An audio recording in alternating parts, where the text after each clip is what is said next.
What's up, gamers? The Red Dragon here, and today we are checking out Sleeping Dogs. So the demo is out. I finally got a hold of it, or finally got time to play it, I should say.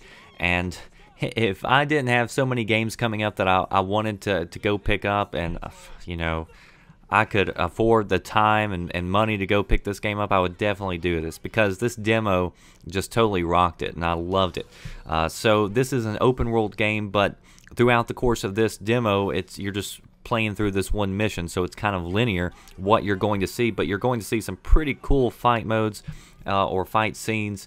And also, I love the ability to use the environment around you to dispose of your enemies. So that's something I really liked about this game, and maybe one day I'll go pick it up in the bargain bin or something, and we'll do a walkthrough of it if you guys want. But while you're watching this, we are actually going to be talking about something else, a story that I posted up a few days ago on the front page of VGN.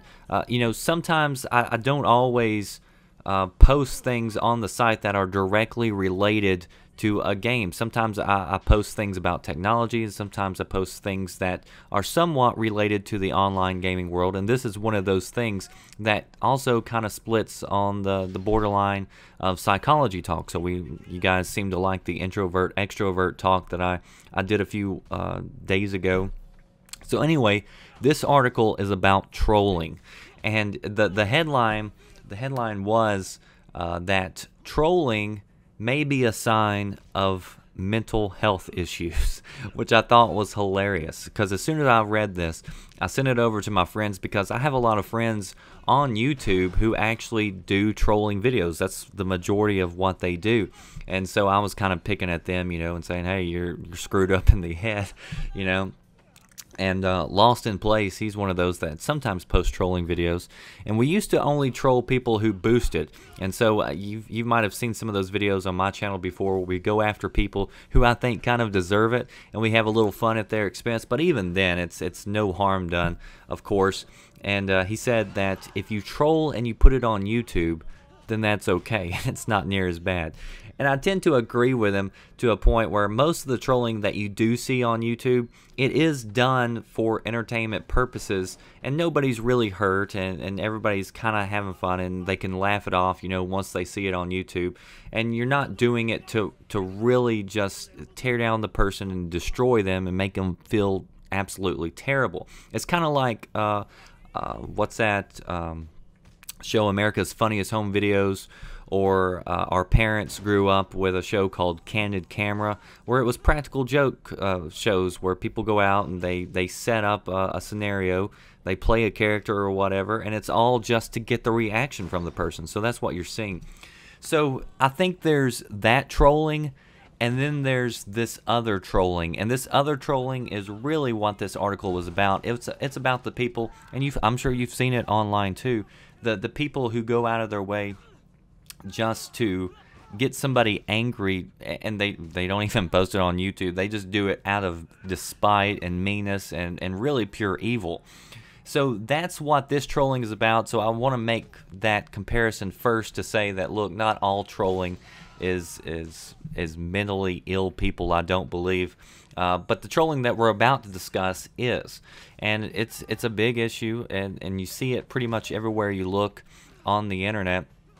And let's just take a quote from one of these people who call themselves a troll. He says, quote, "It just makes me happy when I can make somebody angry. It sounds weird, but I kind of feed off their anger. The angrier I can get them, the better I feel."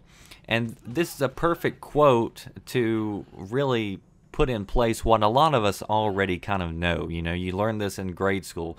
You don't feed the trolls. Whenever I was a kid, my brother, he would always do things when nobody was looking to just make me angry, you know. So my parents would always get on to me because they would hear my brother screaming, and I was either, you know, punching him or chasing him around the house, you know, getting back at him. And so everybody always thought that I was the bad guy because they'd see my reactions, but they never saw what he was doing to kind of egg it on. And finally my parents caught on, And my mom would tell me, she said, you know, if you just would ignore him, he wouldn't do it because he's only doing it to get the reaction out of you. And so sure enough, you know, I eventually learned my lesson and stopped giving him a reason to do it. And so that's kind of where the expression "don't feed the troll," well, it didn't come from my personal experience, but that's where you get that idea, where if you don't give in to them, you don't give them a reason to get a reaction, then, you know, it doesn't really do anything for them, because that's what they're feeding off of, is that reaction. So the psychologist Karen Crawford claims that extreme trolling may be a sign of mental health. She says she's done studies that showed the empathy of mental health sufferers decreased for every hour they spent online. Another professor, James Heathers of the University of Sydney, he said psychologists have long attributed bad behavior online to this word, and it's a psychological term, de-individuation. And it's the feeling that people get when they think they're anonymous. And a lot of times it's related to mobs or riots in the street, or, you know, a group of people at a soccer game overseas. Well, I guess overseas depends on if you're over here where I'm at, but where people will just go nuts and lose it. And so somebody will throw a brick through a window, so then all of a sudden everybody's doing throwing a brick through windows and acting crazy. And it's because they lose the sense of themselves. It's something that most people would not do on their own, but then all of a sudden, once you get in an environment where you kind of feel anonymous and several other people are doing it, then all of a sudden it's like you're a different person and you take on a different persona. And so that's what they attribute a lot of this to, is the inability to take this personal. And it's because whenever you're online, it's not like a normal conversation with a person that you have face to face. When you're having a conversation face to face most of the time, that, you know, you allow the other person to talk, then you talk back to them. But with the internet, you know, it's just kind of like you throw your thoughts out there. It doesn't matter who you're talking to, because you don't know this person. You're anonymous. Nobody knows who you are. And so then a lot of people start acting as though they wouldn't rather act if you were to see these person or these people in real life. He said, or there was another psychologist who said that people who troll may feel a sense of regret, guilt, or shame, but mostly they try to rationalize their behavior. And he compared it to somebody getting drunk at a party. They get wasted, they do things they normally wouldn't do, and then the next morning they wake up and they say, well, that was the alcohol, that wasn't me. And so then they go and they party the next weekend and do the same crap. So they try to, I guess, take less responsibility. But the interesting point of this article, or what I found interesting, was that just about every troll that they interviewed, they all kind of mentioned being bullied in school. And so some people said, you know, that wasn't the reason they did it, but then they would, you know, kind of subconsciously mention that, well, they were bullied in school, and maybe they wouldn't be the same person if they weren't bullied.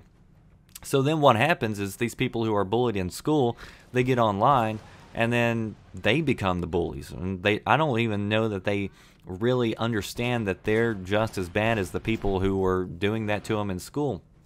And so it's a pretty interesting article. I'll leave a link in the description box so you can go check it out.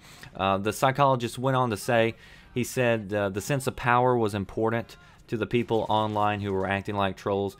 And he says you're basically more likely to be a troll if you're a relatively weakling elsewhere. So if you're in society and you're in a group of people, it's kind of like the Wizard of Oz, the man behind the curtain. If you're out there, you may not be nobody, but once you get behind that curtain, all of a sudden you've got a microphone, flashing lights, and you can do whatever you want to, and you become a whole new individual. And that may not necessarily be for the best. So I would try to, you know, I don't know, what can you do to tell a troll to stop trolling? But the best thing to do is just ignore them if you see it. I've been watching a conversation on one of my older videos for like the past few days where this troll and this other guy's just going back and forth, and I didn't get involved. I just sat there and watched it because it was kind of funny in some way. They weren't being really mean to one another, but you could tell the guy was just trolling, and he was just doing it just to get a reaction. So anyway, trolling could be a sign of mental health issues. What do you think about this situation? Do you think trolling for fun and entertainment, as long as nobody gets hurt, and posting it on YouTube, that sort of stuff, is okay, or are you offended by that? And of course, I would think that the majority of you are definitely offended by the last set of trolls that I mentioned, where they just go out of their way to say really mean and awful things to people just to upset them.